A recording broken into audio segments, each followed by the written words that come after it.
Claro. Supongo que se mojará un poco, pero luego hemos pedido que vendremos a por los muertos y que haremos todo. Simplemente estoy intentando explicar a los compañeros que no podíamos hacer esta historia del agua arriba.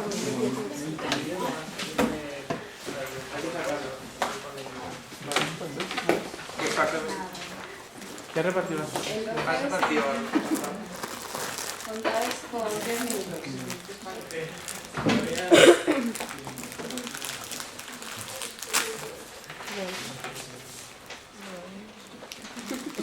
Idea, ¿no? No sé.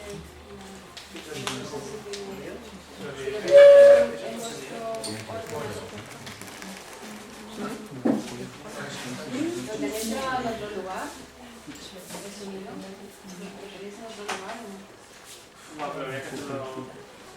No, es que hay que parar y encender el vídeo bastante. Bueno, si imagináis el sonido que hace una olla. Una express cuando se levanta el pitote y sale... Bueno, lo hacéis vosotros, ¿no? No vosotros todo... Ahí se vea el vídeo. Queda el vídeo. ¿Lo hacemos? O sea, aquí. Sí, venga, a seguir. Vale.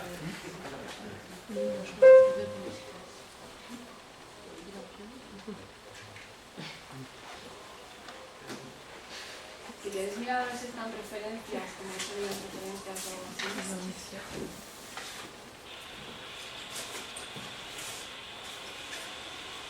Referencias, es que yo no soy de Windows, soy de Mac. Vale, da igual, déjalo. ¿Qué? Hazlo pantalla.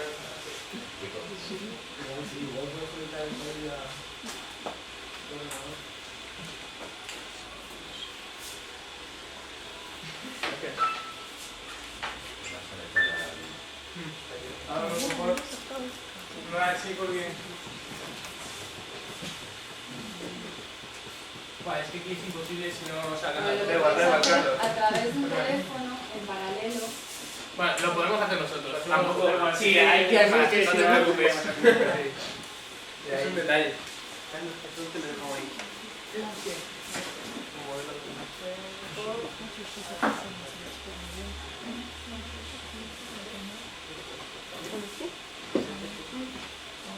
John Cage, poliartista y uno de los músicos más influyentes del siglo XX por su música de vanguardia.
tocado hasta ahora. En teoría esto es una pieza musical, una composición que hace John Cage para... Es la misma partitura que tenéis delante. Ahí están todos los movimientos que hemos hecho. Y bueno, lo compone para un programa de televisión de 1959. Nosotros hemos tratado aquí de reproducirlo. Bueno, John Cage, como ha dicho Sergio al principio, es uno de los compositores más importantes del siglo XX, sino quizás el más importante, con obras muy conocidas como esto, o sobre todo 433 y otras de las que iremos hablando. John Cage también es artista conceptual y como podéis ver aquí tenemos un elemento muy característico de cosas que hemos ido viendo, que es como introducir otros objetos que asociamos a otros contextos, al de la música y en este concreto al de esta obra performance. De igual forma que aquí he hecho introduciendo estos objetos, lo hace John Cage en otras obras suyas, como el Percussion Concert, en el que en lugar de utilizar elementos típicos de percusión, utiliza por ejemplo, aquí el que veis arriba a la izquierda es un hueso de la cadera de una vaca, o los boles de cerámica chinos. Y también introduce objetos de una forma más, en unas obras muy conocidas suyas, que son las piezas para piano preparado. Para John Cage el piano es un instrumento muy importante, el más importante, y para tratar de adaptarlo, digamos, a la nueva música del siglo XX, le introduce una serie de objetos en las cuerdas, de forma que al golpear el martillo, la vibración que producen es completamente diferente y no suena para nada a un piano. Bien, una de estas obras de piano se llama Music for Duchamp. Efectivamente, se hizo para un artista que todos conocemos, ya que una de las grandes influencias de Cage fue Marcel Duchamp.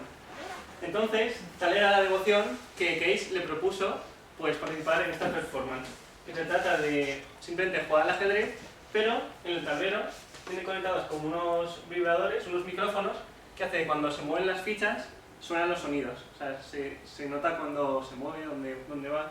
Y además, decía John Cage que casi lo que más le gustó de esta obra fueron los sonidos inesperados, cuando uno tocaba sin querer el tablero, cuando pasaban cosas con la mano que no tenían previsto. Entonces, también queríamos comentar que una de las cosas que tienen en común estos dos artistas es el papel del espectador. Ambos quieren que el papel del espectador sea un papel activo y digamos que los espectadores con su creación constructiva son los que completan la obra. Sin embargo, John Cage no solo se limitaba a que el espectador tuviera este papel que era bastante activo, sino que también quería que participaran directamente. Bueno, como ha comentado Sergi, el papel del espectador, Cage lo aborda de una forma diferente en su arte, a lo que normalmente entendemos. En esta obra, por ejemplo, el Musicicus que hizo en Illinois en 1967, Cage reúne en un local distintas agrupaciones de instrumentos y las deja para que una serie de niños hagan lo que quieran con ellas. ¿Qué pasa? Que de esta forma el artista se desentiende del resultado final de la obra, se independiza cuando su trabajo termina, cuando entra la participación del espectador, ¿no? Entonces, de lo que quiere conseguir Cage es dar a sus composiciones, liberarlas a la música, de la estructura y del tiempo. Cage era un amante de la naturaleza y para él, si los pájaros existían independientemente de las jaulas, su música podía existir independientemente de la estructura y del tiempo.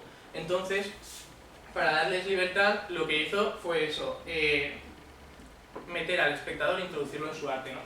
También, para liberar la música de la estructura, él entendió no componer utilizando sonidos jerárquicos. Esto lo que quiere decir es quitar el sonido, enfrentarse a un papel en blanco y desde ahí sacar su obra de arte. Para él, el papel en blanco, al igual que el papel en blanco, si lo observabas, descubrías pequeñas imperfecciones que rompían esa uniformidad, pues también si escuchabas el silencio, descubrías como un sonido latente que te llevaba a pensar que el silencio en sí no existía, ¿no? De aquí tenemos 4 minutos 33 segundos, es su primera obra silenciosa. Es una obra para piano o cualquier instrumento que está simplemente delimitada por 3 segmentos delimitados por el tiempo, que básicamente consiste en no hacer ningún ruido con el piano. Cuando se acaba el tiempo, abres y cierras la tapa, y ese es el ruido de la tapa, es lo que oyes, ¿no? Claro, como ha dicho Carlos, para John Cage el tiempo es muy importante y en sus escritos, los libros que hemos leído, que los hemos dejado por aquí, pues luego los queréis ojear o contrastar alguna información o alguna duda que salga, pues es muy importante.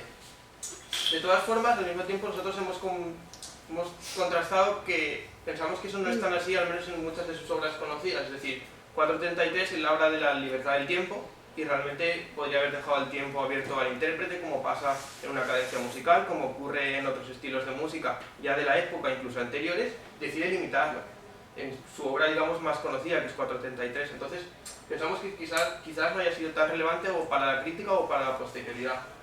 Y al mismo tiempo que habla sobre el tiempo como elemento importante, también sobre la aleatoriedad.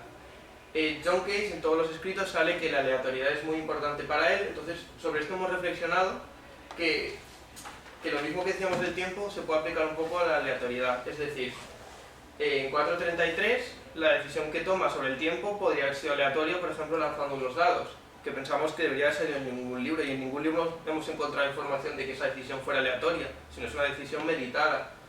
Y también, bueno, en otras obras suyas, como Piano Preparado, es una obra con partitura, con unas notas, un tiempo, una estructura, que realmente no ha aplicado esos conceptos de aleatoriedad, que, por ejemplo, en otras cosas, como la introducción de objetos, sí que es más rompedor. Por eso pensamos que quizás no llega a ser tan rompedor o de lo que hemos observado.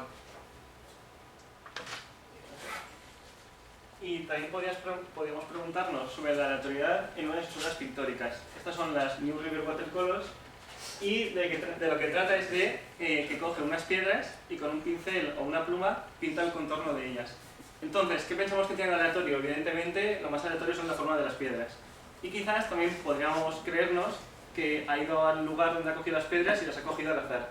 Sin embargo, también hay decisiones que son organizadas, como por ejemplo, cuenta en un vídeo que él lo que hacía era, primero, cuando tenía de todas las piedras, organizarlas en pequeñas, medianas y grandes, y luego también tenía una paleta de 26 colores que lo iba escogiendo. Entonces, pues tiene una parte aleatoria, pero tiene otra parte muy preparada. Y también, esto que nos preguntamos de la aleatoriedad, podemos aplicarlo a esto que hemos representado. Desde luego, los sonidos que hacemos no son como un teclado que aprietas en una tecla y sabes efectivamente el sonido que va a salir. Aquí cada vez te saldrán sonidos diferentes, incluso tenemos un elemento como el agua, pues que es muy particular. Sin embargo, como vemos, hay una partitura y entonces está también pues compuesto y esa parte no es tan aleatoria.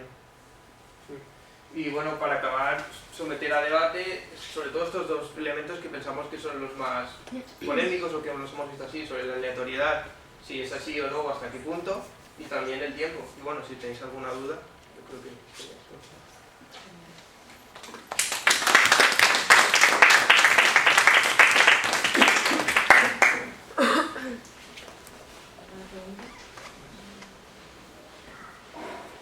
Bueno, yo agradeceros que hayáis decidido romper el marco de la clase y que nos hayáis premiado con esta performance, con esta actuación por nuestra parte y bueno, con la ejecución de esta partitura. Me parece muy interesante el hecho de que se establezca este cruce de lenguajes entre lo que es una partitura ya un poco específica, que vamos a hablar ahora, entre que esté ocurriendo realmente en el ámbito de la clase y bueno, al final el cuestionarnos, ¿no? Imagino reproducir este cuestionamiento que John Cage en su momento también estaba haciendo respecto a una serie, respecto al arte o la música.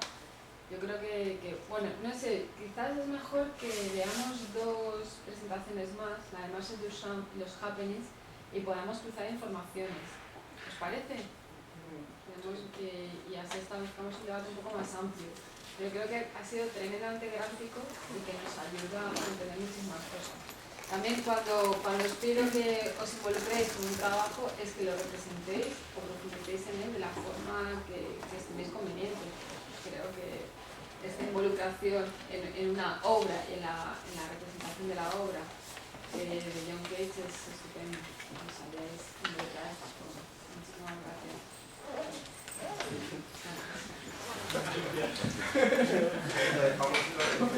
Bueno, pues vamos arriba, vemos Marcel Duchamp.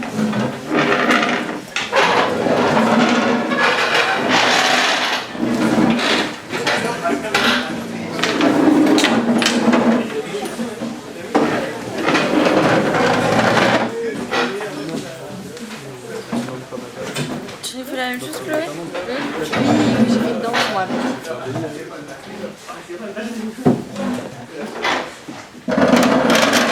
Oye, es súper preparado, ¿verdad? Muy bien. Sí, bastante.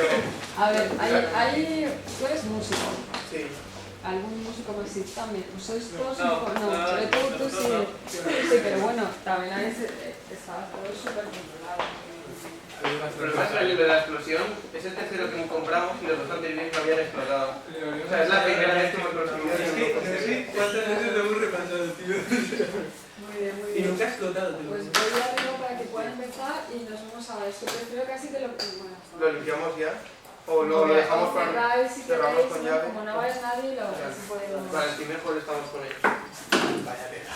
¿Lo tomamos los micros? No los dejamos. Déjalo, Y había un momento que me reía, tiene que evitarlo. La tiene a flipar por el tío. No, mira. La tiene a flipar. Yo no, La tiene a flipar y este ya la va. Ah, ¿está grabado? Sí.